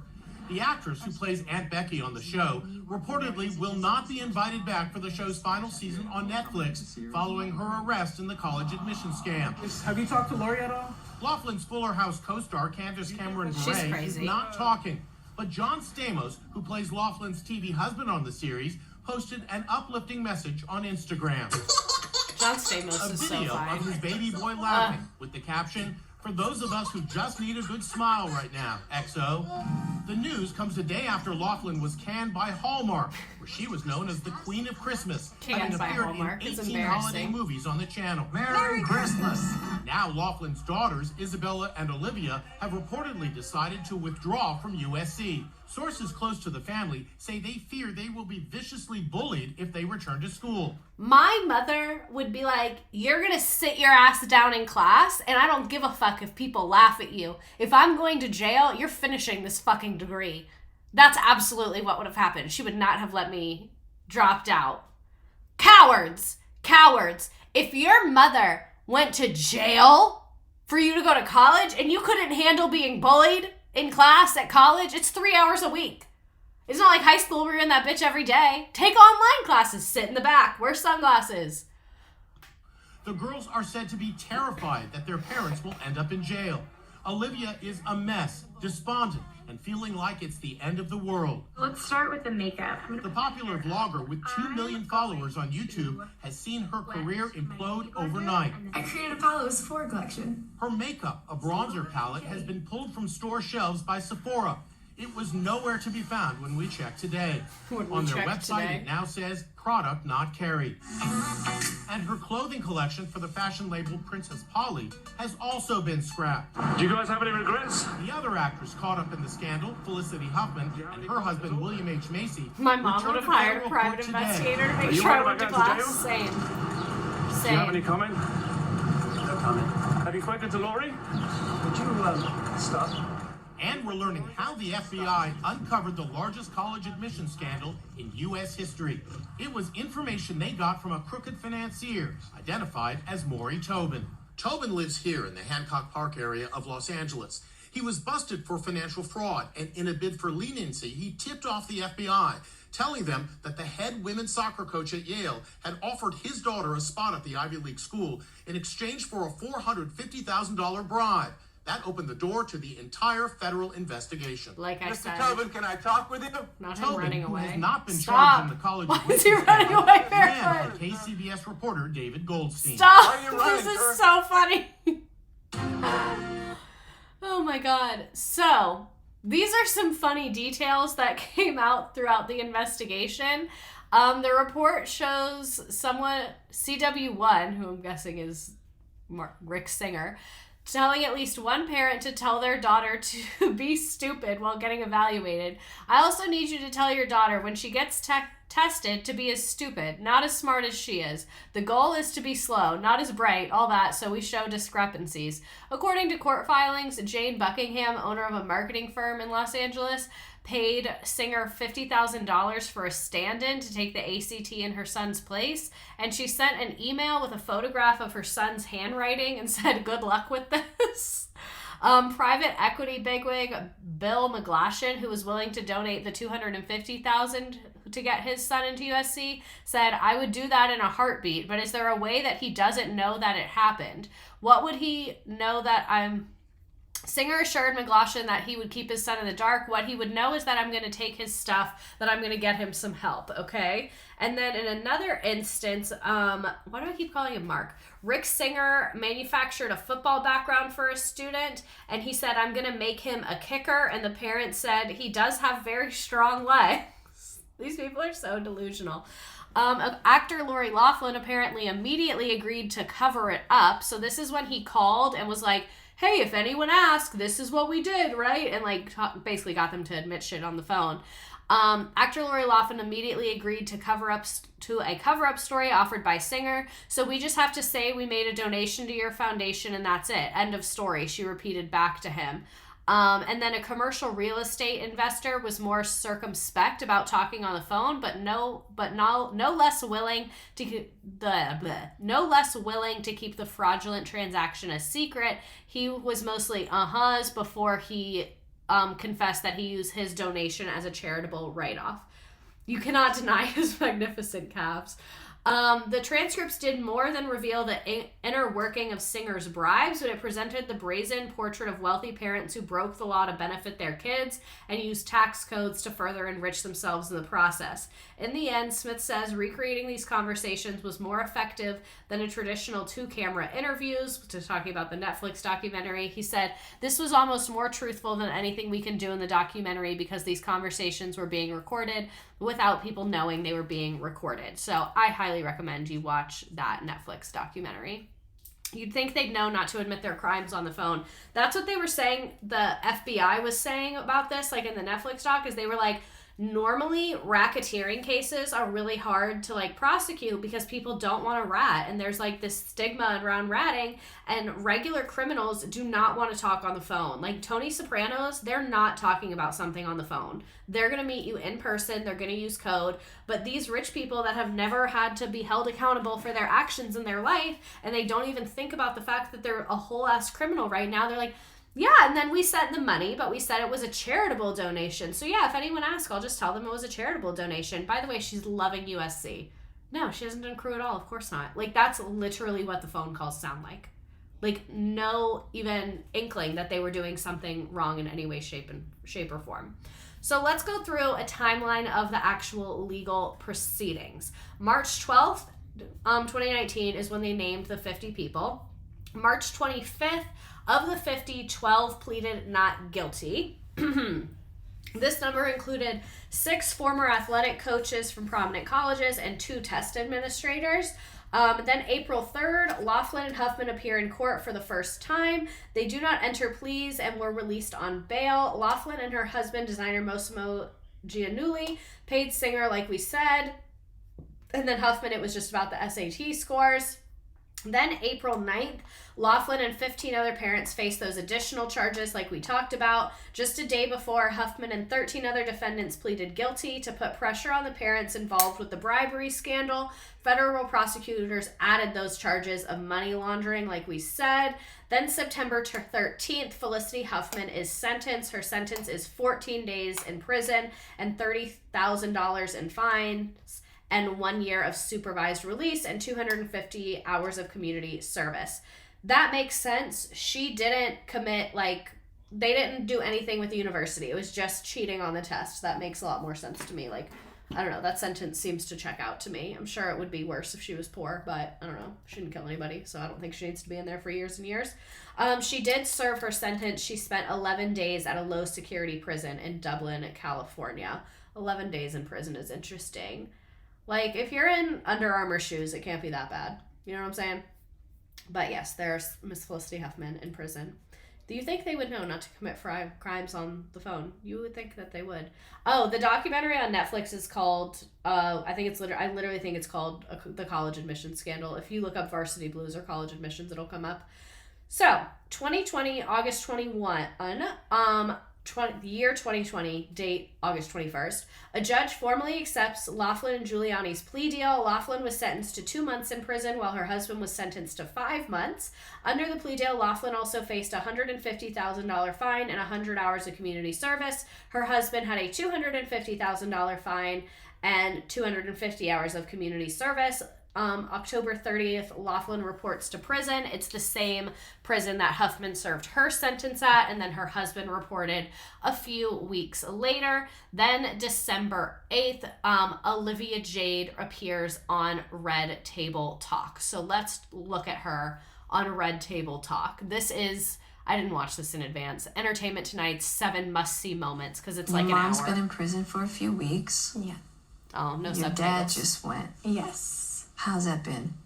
It's been hard, I think, for anybody, no matter. Paying to cheat costs 100 times what a tutor would cost. That acknowledgement that your kid's an idiot. Because my parents went like the legal rich people route. They paid a really expensive tutor $100 an hour. And this is in like the 2,400 days. My score went from 1,200 to 1,900 after working with this tutor. It was $100 an hour, and I worked with him once a week for like 6 or 7 months. So that's like a couple grand, I think. What the situation is, you don't want to see your parents go to prison. Yeah. But also, I think it's necessary for us to move on. Right. And move forward. Olivia Jade breaks her silence about the college admission scandal that landed both her parents in prison. I'm nervous. You guys should feel my heart. It's like... This would kill my self-esteem if my parents did this. Especially for the kids that didn't know. Like, Olivia knew. Like, she posed for the photos. She knew she wasn't on crew. Like, she knew. But for the kids who, like, their parents just did the SAT part and they had no idea, they probably found out about it from the media. Rich people have, like, a thing about that. They don't, like, deal with things head-on with their children. So to find out from the media that your parents cheated for you because they didn't think you could get in on your own. So the older sister just pretended this was none of her business. Yeah, I guess. Because Olivia Jade's the influencer, so I guess that's why she felt the need to be out and about this. I'm definitely ready to address some things. On Tuesday, the 21-year-old beauty influencer appeared on Red Table Talk with Jada Pinkett Smith, Jada's mom, Adrienne Banfield Jones, and Jada's 20-year-old daughter, Willow, and opened up about the whole experience for the first time. I want to see more of the interview. I'm going to find a different clip for us. Now ET's breaking down the 7 must-see moments from her tell-all sit-down, starting with this. I actually haven't spoken to either of them. There's a quarantine phase just because of COVID, so I think that is the reason, but I'm not too I just haven't heard anything, so I'm just waiting. Olivia reveals she hasn't spoken to either of her parents since they've been in prison, where they're serving their sentences after pleading guilty in May to 1 count of conspiracy to commit wire and mail fraud and honest services wire and mail fraud. I'm super close with my parents, especially my mom. She's like my best friend, so it's definitely been really hard not being able to talk to her. Such but I know a she's PR strong, move. and I know it's a good reflection period. I'm trying to look at the positives in situations, you know? Totally. And I know that it's a positive, that she's in there right now. She gets to really rethink everything that happened, kind of figure out, you know, when she comes out, what she wants to do with what she's learned through all of this. Right. And I think that hopefully will be a blessing in the end. Massimo Giannulli and that was my Lori kid, I Loughlin think, paid $500,000 in bribes to get both Olivia and her older sister, 22-year-old Bella, admitted to the University of Southern California as recruits for the crew team, even though neither of them had ever participated in the sport. Olivia says it was her dad who really wanted her and her older sister, Bella, to go to USC. I really believe my dad has attachment issues and didn't want us to leave California, for starters. I think he just loves his kids and Yeah, his 2 wanted them daughters close. and wanted them close. He was so tunnel vision on, I just want my kids to have a good college experience and I just want them to have an amazing education, and I know I can give that to them. Neither of them went to college, so I think it was important for them, like, we didn't get to have that, I want to give it to you. Yeah. But they wanted to give it to us a little too much. Right, you know? right. All that echoes what Lori told ET back in 2016. I want them to be happy, so I want to be supportive of everything they want to do, but I do want them to have But their dad lied about finish out high attending school, USC. college experience. Maybe because I didn't have that, I really want that for them. Olivia also opened up about the moment she learned of her parents' arrests. I just remember getting a call, and it was like, She's "Hey, an Liv, have you influencer. talked to Of your course she mom?" interviewed And I well. was like, "No, why?" And they were like, "Well, I'll just let you talk to her and then call me back." Right. So I hang up the phone, and I had this like really weird gut feeling. I didn't know what she was talking about, but I was like, "I'm just gonna search my mom's name up." And then it's everywhere. I knew any second everybody was gonna know too. Right. And I remember just like freezing and feeling On the so yacht. ashamed. I went home and hid myself for probably like 3 or 4 months. Olivia says she never went back to school after that. I was too embarrassed. And Yeah. and you know what? I shouldn't have been there in the first place, clearly. And she admits when everything Real? first went down, she didn't get what all the upset was about. 100% honesty, when it first happened, I didn't look at it and say, oh my God, like, how dare we do this? I was like, why is everybody complaining? I'm confused what we did. Right. And that's embarrassing to admit. Right. That's embarrassing within itself that I walked around my whole 20 years of life not realizing, like, you have insane privilege. You're like the poster child of white privilege, Right. and you had no idea. But she insists she and her family have learned from this mistake. I'm not trying to victimize myself. I don't want pity. I don't deserve pity. We messed up. I just want a second chance to be like, I recognize I messed up. Right. And for so long, I wasn't able to talk about this because of the legalities behind it. I never got to say, I'm really sorry that this happened, or I really own that this was a big mess up on everybody's part. But I think everybody feels that way She does in interview my well. family right now. And Adrian, she took Olivia to task. Do you understand why different people in the community would be upset? Do you have any understanding of why I would be upset at your being here and what you all did? Yeah, she went in, drawing attention to Olivia's I hate privilege. sometimes. There is so much devastation, particularly this year, 2020, with the pandemic and everything being brought to the table, just how there's so much Inequality. inequality and inequity. That when you come to the table with something like this, it's like, child, please. Right. And while the YouTube star may have lost brand deals in the wake of the scandal, she's ready to get back She in the looked like a game. deer in the headlights when Source Grandma tells started ET, talking. quote, Olivia has been wanting to get back in the limelight and share her side of things for some time now, and is looking forward to getting back out there. ET's source adds that Olivia misses her YouTube career and, quote, knows there will be some hurdles ahead of her, but she is ready to face things head on and ultimately get back into the swing of things. What are you And talking ultimately, Olivia says she wants to use her platform for good. When I was on YouTube, it was so, well, just come along with my world. Like, see where I'm at. Let's just go for my journey. Right. And when I go back, I just want to make it very clear and very aware, like, oh, that there are big problems going on in the world that are outside my bubble. And I'm so comfortable that I don't have to go outside of it. Right. So it's making that change of like, yeah, you could sit where you are and it wouldn't affect you. But how much better of a person would you be if you used your blessings to help somebody else? Well, that's exactly what we can expect it to be. So here is like the DOJ report on exactly what the fuck happened here. What do you mean page not found? Let me find it.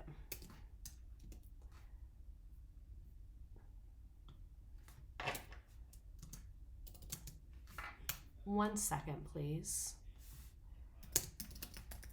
Department of Justice. This happens on Nearpod a lot. Okay, there we go. Found it. So, Rick Singer sentence imposed was 42 months in prison, 3 years of supervised release, forfeiture of $8.7 million, and restitution of $10 million to the IRS. Interesting.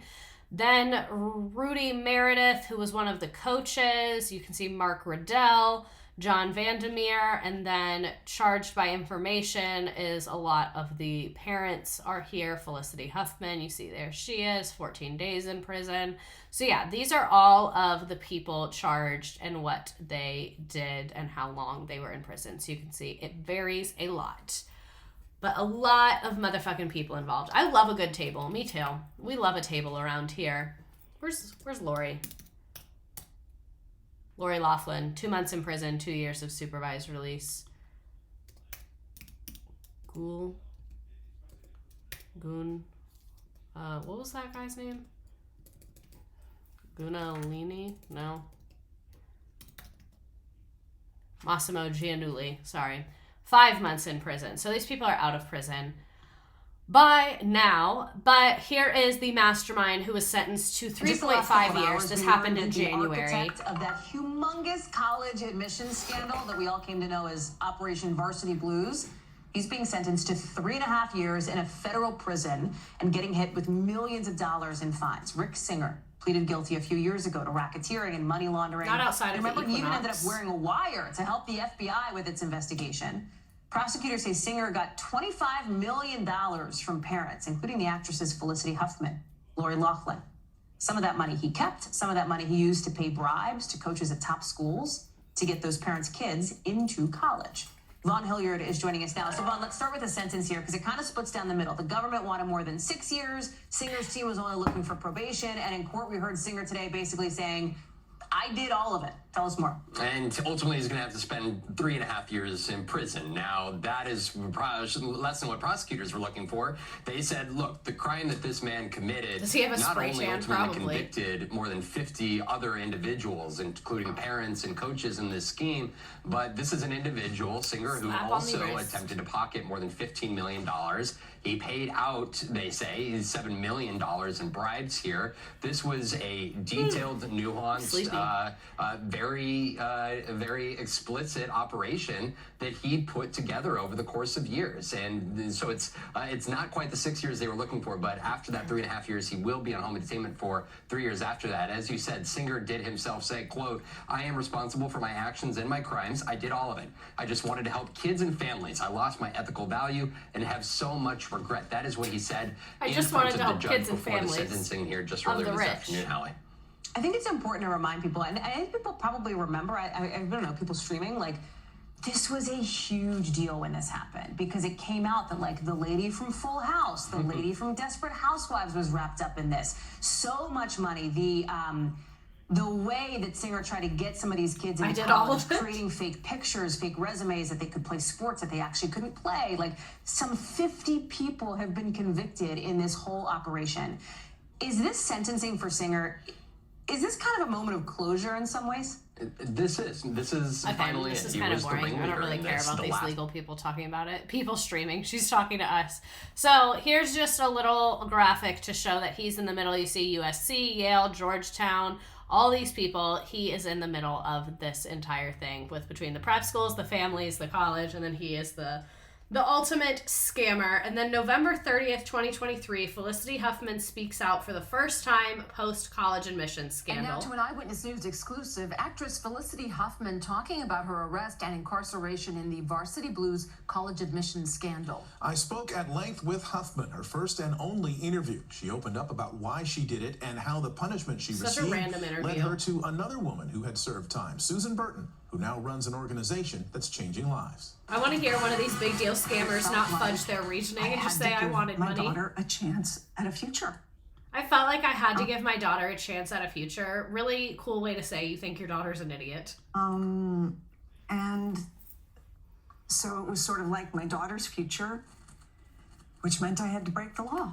In December of 2017, actress Felicity Huffman drove her daughter to take the SAT test. Her daughter not knowing that Huffman had paid $15,000 for someone to falsify the results. She was going, can we get ice cream afterwards? Scared about the test. What can we do that's fun? And I kept thinking, turn around, just turn around. And to my undying shame, I didn't. Felicity Huffman, star of Yikes. Desperate Housewives, an Oscar nominee, one of 33 wealthy parents to face federal charges in Operation Varsity Blues, accused of conspiring to use bribery and fraud to get their kids into top colleges. The middleman, a self-styled college counselor named Rick Singer. After a year, he started to say, your daughter's not going to get into any of the colleges that she wants to. And I believed him. And so when he slowly started to present the criminal scheme, it seemed like, and I know this seems crazy at the time, that was my only option to give my daughter a future. Parents are crazy. I know hindsight is 20/20, but it Actress felt is like I would be a actressing. bad mother if I didn't do it. They're sorry they got So, caught. I did it. Months later, Yeah, the that was written by a FBI was at her publicist. door. They For came sure. into my home. They woke my daughters up at gunpoint. Again, nothing new to the Black and brown community.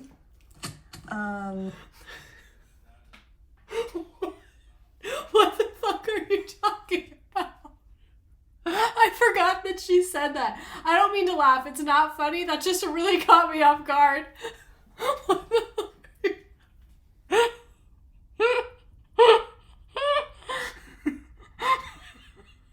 What do we have to do with this?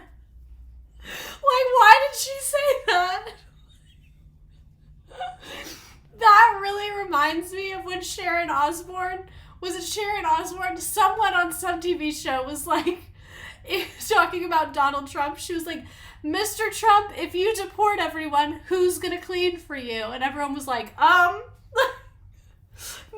new to the black and brown.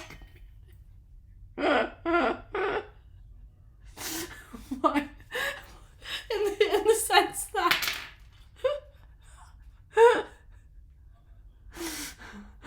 oh my god. I'm sorry, I need to run this back. At gunpoint. Sure. They came into my home.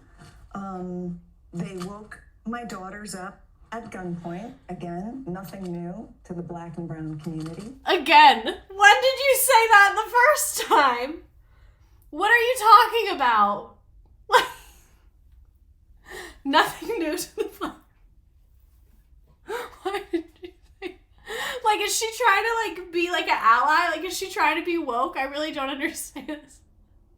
The way she said again, they have to cut out another part of the conversation. Would love to see an uncut version of this interview. I want to do this interview. I was inactive in this chat this whole time until they mentioned black people. Chat, your black correspondent is here. Thank you for that, because this comment was like, that caught me so off guard. I totally fucking forgot that she said that. Trying to be woke, but it feels racist. It's like that scene in Broad City where Abby goes, sometimes you're so anti-racist that it becomes racist.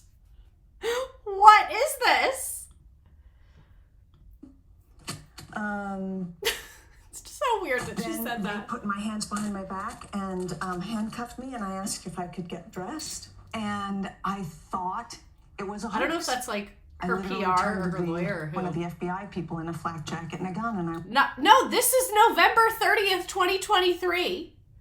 To the person, because I had the same thought at first, not defending her, but this was at the time of George Floyd's murder, so I think it was a failed attempt to be woke.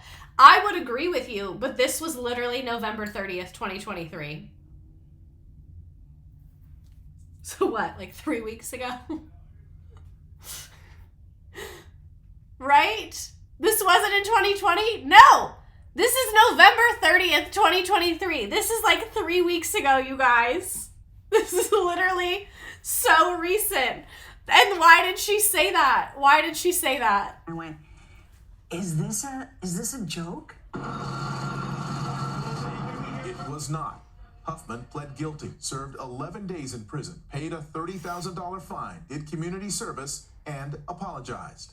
I think the people black people are always envy. A debt and an apology to is the academic community and to the students and the families that sacrifice and work really hard to get to where they're going legitimately. 11 days. She's made no further public statements until now.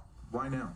I want to use my experience and what I've gone through and the pain our criminal to bring system something sucks. good, It really does. which is to shine a light on Susan Burton's organization called A New Way of Life. A New Way of Life is a nonprofit that helps formerly incarcerated women get back on their feet Okay, by good. providing housing, Something good's clothing, happening. job training, and above We all, stand safety. Susan Burton and no one Here's else. where Felicity Huffman did her court. I am sorry that Susan Burtman had to sit through Felicity Huffman saying nothing new to the black and brown community about this. What I've gone through, the consequences of my actions. But apparently this is where she did her community service. Let me actually shut the fuck up so we can listen to this lady's organization. Burton's organization called A New Way of Life. A New Way of Life is a nonprofit that helps formerly incarcerated women get back on their feet by providing housing, clothing, job training, and above all, safety. Here is where Felicity Huffman did her court-ordered community service. I said, I'm here to apply to work, but I understand if you don't want me. And Susan looked at me and went, yeah, I want you. Well, I thought we would bring her in and, put her at a desk and have her work, in the office. And she said, no, I want to do real work. And she just organized all of our closets and donations. She went jogging down Central Avenue in South LA and created exercise classes for the women. And with White her woman 250 discovers hours work. of- It really is empowering, Felicity. I've been there, girl. When you discover that you too are capable of doing work. But yeah, dope that this lady's nonprofit's getting more attention. That is quite literally the only good to come of this. Community service. Would she even know how to do office work? Probably not. That's why I've been like, clean out this closet, girl. Like, don't fucking talk to me. I need to be more on the front lines for publicity reasons. She said, I will actually not be doing filing. I need to be in the streets where the paparazzi is. Thank you so much. Service was up. Huffman stayed on and joined the organization's board of directors. When I saw what A New Way of Life was doing, which is they heal one woman at a time, and if you heal one woman, let's look at this lady's you heal website. her Someone children, give some money and to her. You heal her grandchildren, and you heal the community. Felicity Huffman is one of the most beautiful people I've met in my lifetime.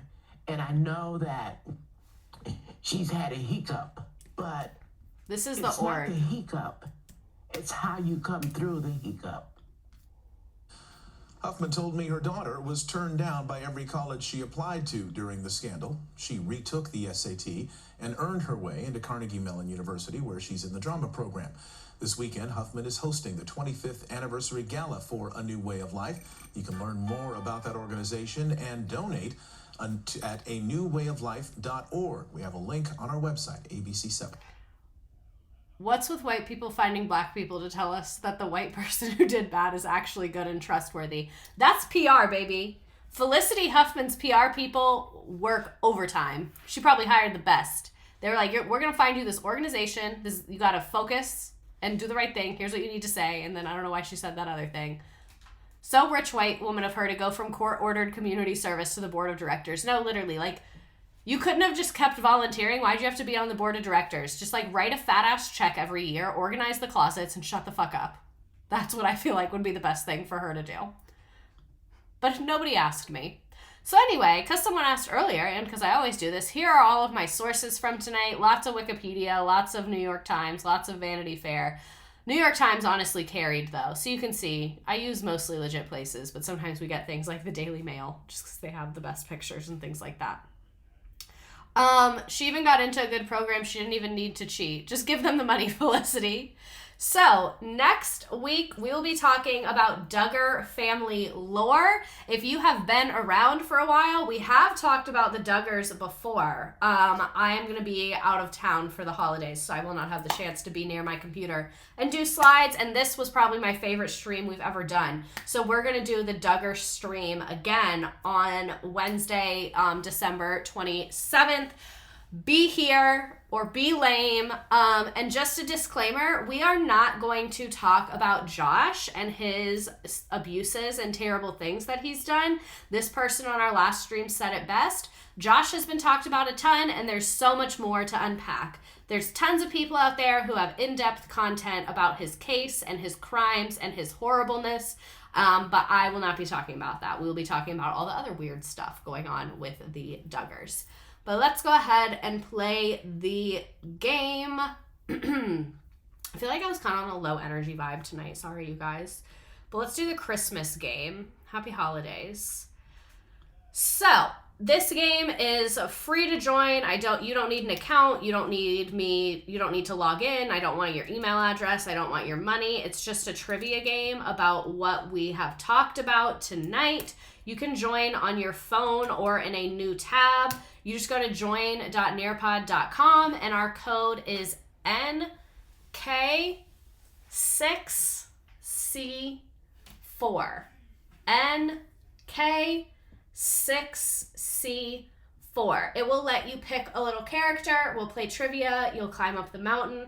It'll be great. Excited for all the J usernames on NetWeek's Nearpod. I may not have paid enough attention. I did not read Jill's book, but I did listen to the Celebrity Memoir Book Club about her book.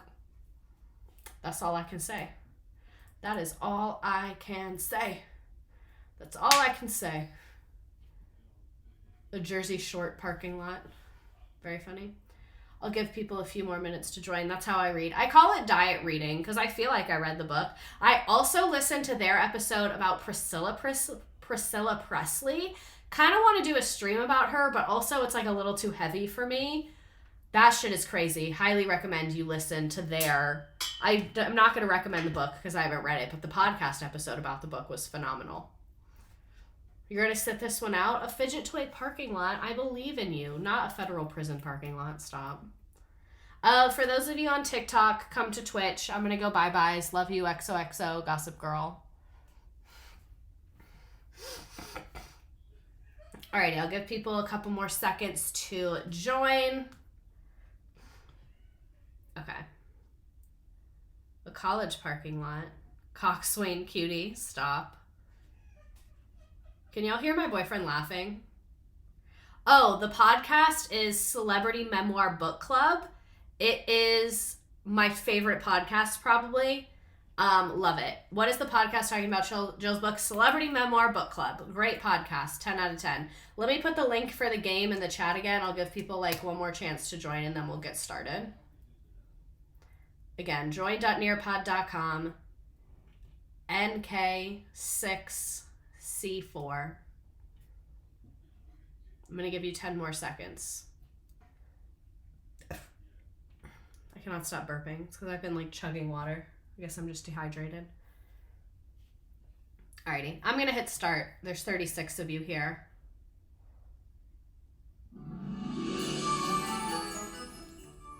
Holly Madison, the Playboy model, she's autistic and her book is so interesting. Well, next week we're doing the Duggars, so we'll see what we do after that.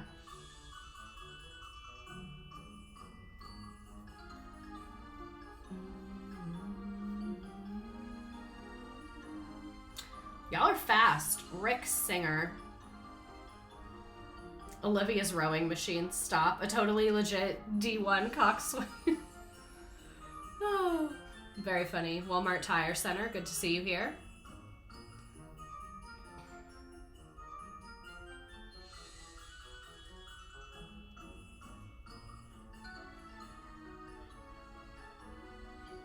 I missed this one. Sorry. What was the name of his company? It was The Key. Y'all are very fast tonight.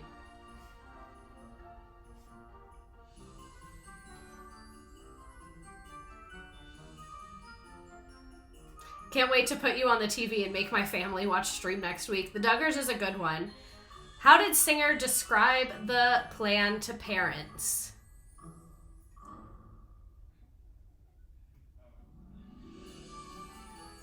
Y'all are so fast. The side door. Olivia's rowing machine is a hilarious username. It really is. I'm still mad they didn't just do crew.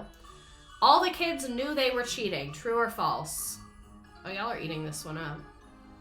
That is false. A lot of the kids did not know that they were cheating, which does kind of make me feel bad for them. In a way. Not that bad. Not as bad as I feel for, like, victims of, like, genocide and, like, abuse and stuff, but I feel a little bad. What university had the most involvement? Definitely a rower. A college game day parking lot. Very fitting.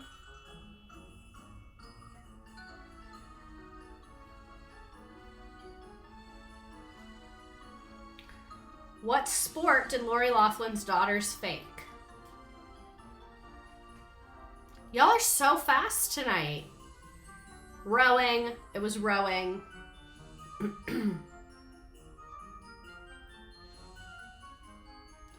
In what way did Felicity Huffman engage in this scheme?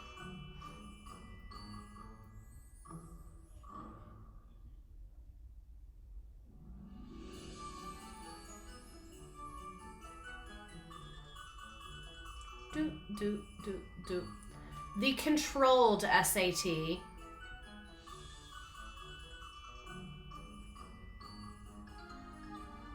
Do you proctor college admissions test for your job? I can, but I don't. They're on Saturdays, and I ain't trying to do all that. So I do proctor the PSAT, which is not a college admissions exam. It's a practice one that they take during the school day. And then I do proctor our state assessments, which are like from our state's Department of Education. But I do not proctor the SAT or the ACT. I have not, and I will not, because it does not pay enough for me to work on a Saturday. How did Olivia Jade react to the scandal?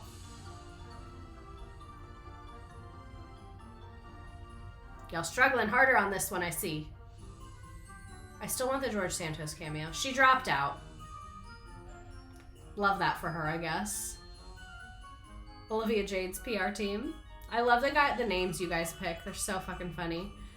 What are we learning about next week? Do you get to proctor AP exams since you're teaching one this year? I do not know. I highly doubt they will let me proctor my own AP exam. They don't really do that. But that'll be up to my admin testing coordinator. I'm hoping that I don't have to, because I did a lot of proctoring this month, so it'd be cool if someone else did it, but I probably will end up doing a couple. We shall see. We'll be learning about the Duggars next week. So, first place, we have Coxswain Cutie, then definitely a rower, a bomb.com, y'all, a college game day parking lot, Olivia's rowing machine, Olivia, a quick trip parking lot, Olivia Jade's PR team, a totally legit D1 Coxswain parking lot, Megan, Nearpod, my parents think I'm too stupid to get into college, a college parking lot, Cowboy Girl, Sarah Seraph, Gluten went to state school, Aunt Becky, Anna, a federal prison parking lot, a sassy parking lot, and I will scroll through the rest. Nice job, impeccable usernames as always. I completely agree. Any questions, any memes, any other lore? I was low-key lazy with my research about this because I really don't care about these people or doing right by them. Normally I'm very much like, I want to see everybody's perspective. I want to get the nuance here. But with this, I was just kind of like, what were the crimes y'all did? I really am not too bothered about it. She doesn't even row here. Stop. That's funny. I like that meme a lot. Let me turn the iPad off. Not Jim Bob and Michelle. Stop. I mean, I got into my university the old-fashioned way, centuries of white privilege making it easier for me to do everything I needed to get into college. Rick Singer using his master Photoshop skills to get kids into colleges. Stop.